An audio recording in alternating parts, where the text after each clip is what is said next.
আছে আমার গাড়ি এই দিকেই যেতে হবে, ওই দিকে যাবে না। জান্নাত মুআসাত সহানুভূতি দিয়া জান্নাত কামায় নিব।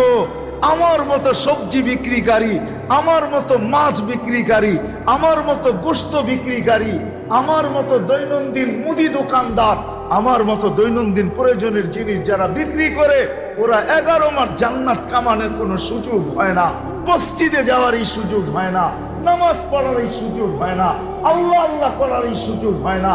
আমি একটা মাস বাইসা নিছি, আমি এই মাসে জান্নাত কামায় নিব, কিন্তু বন্দেগি দিয়া তো পারবো না, এই জন্য বাইসা নিছি, আমি সহানুভূতি দিয়া কামায় নিব।